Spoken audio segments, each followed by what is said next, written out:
Pain is temporary, regret is forever. Eric Thomas. When Maya Chen slammed her laptop shut for the third time that evening, a surge of frustration and self-doubt crashed through her chest.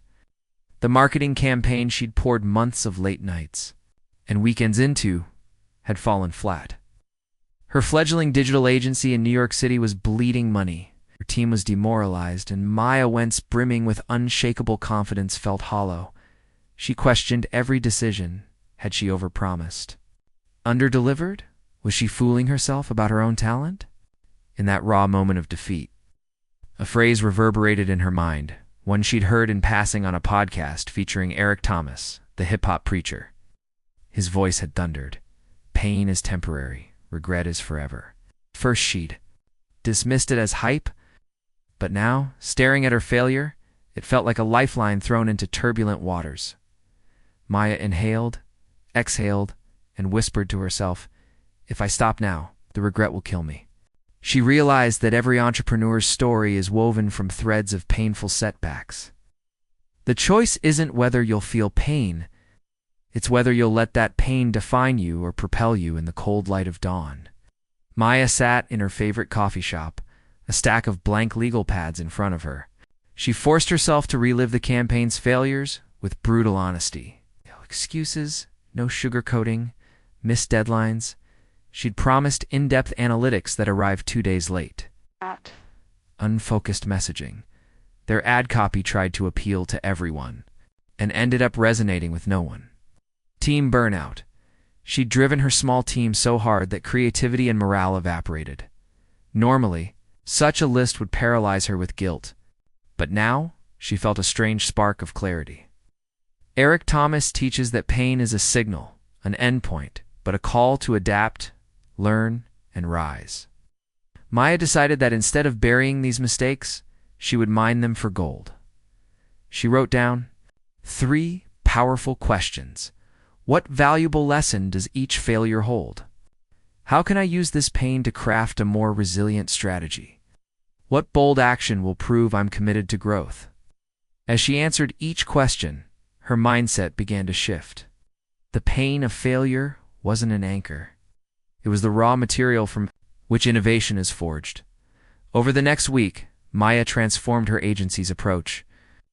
She scrapped the one-size-fits-all offerings and built 3 hyper-focused service packages, each tailored to a specific niche: sustainable e-commerce brands, boutique wellness studios, and B2B tech startups. This gave her team clear deliverables and allowed them to become true experts in each domain. She paused every morning for a pain huddle, where team members shared their own recent stumbles, missed calls, confusing briefs, design errors, and then brainstormed improvement strategies together. These sessions, once uncomfortable, became a crucible of trust and rapid learning. Pain was no longer a dirty secret. It was the catalyst for rapid iteration by leaning into discomfort. Maya honored the principle that regret is far more corrosive than temporary hardship. Instead of regret, she chose relentless action. 6 weeks later, the agency's first niche package launched. Maya personally cold emailed 50 potential clients, crafting each message to reflect her new clarity of purpose. She offered a free brand health consultation, no strings attached. 20 replied, 12 attended. Signed on for pilot projects, revenue flickered back to life. More important, Maya felt alive again. She embraced Eric Thomas's insistence that when you want to succeed as bad as you want to breathe, then you'll be successful. Her drive wasn't rooted in ego. It was fueled by the unshakable resolve to avoid the lifelong regret of what if. As momentum built, Maya recognized a deeper principle. Proximity is power. The people you surround yourself with either amplify your pain into stagnation or convert it into momentum. She audited her network ruthlessly, stepping away from negative influences and seeking out those who lived by the no regrets mantra. Through a local entrepreneur's salon, she connected with Andre, a fitness tech founder who had lost his first to startups to cash flow crises. Instead of crumbling, Andre had used each collapse as a stepping stone, launching his third company into profitability within months. Over coffee, he told Maya how he treated pain like a drill bit something, to sharpen his resolve, not dull it. Their conversations became weekly masterclasses in resilience.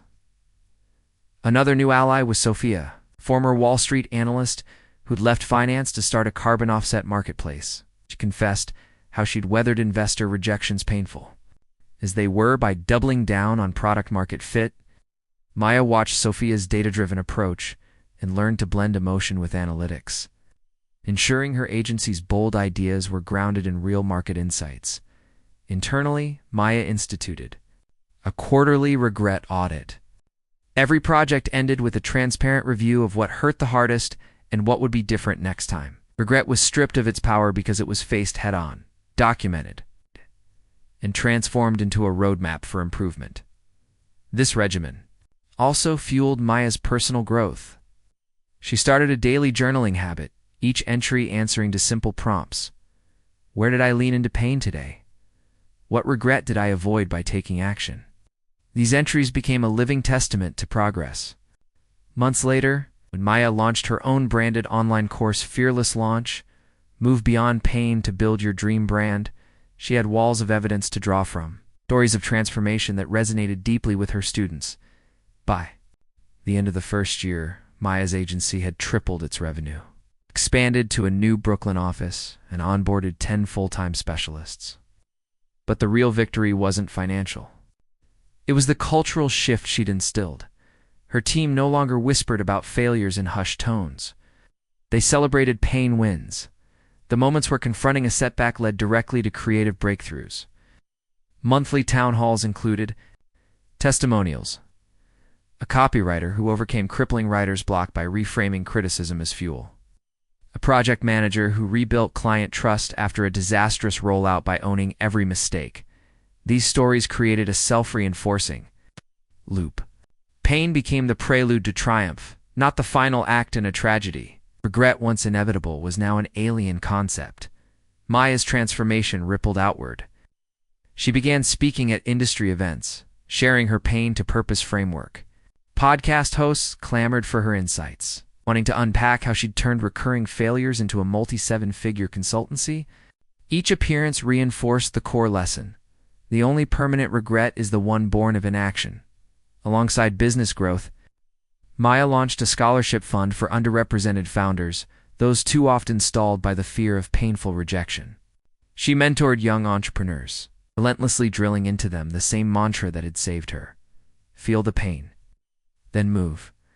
As Maya looked back on that desperate night in the office, she no longer recognized the person who nearly walked away. She saw someone who had transformed pain into the fuel for unbounded growth. She saw a leader who had built not just a business, but a community that thrived on resilience, and she felt no regret. Your call to action, It's maybe facing your own moments of searing pain, financial shortfalls, product failures, partnerships. That's splintered. It hurts. It tempts you to quit. But remember, pain is the signal that you're on the threshold of growth. Regret is the scar left by the opportunity you let slip away. Decide now that your story won't be defined by lingering what-ifs. Choose to face the pain, mine its lessons, and take massive, imperfect action. Forge your network, build your rituals, and transform setbacks into stories of triumphant resilience. Today, you stand at the same crossroads where Maya once stood. Lean into the discomfort. Avoid the lifelong ache of regret, and build step by painful step the life and business you were meant to lead.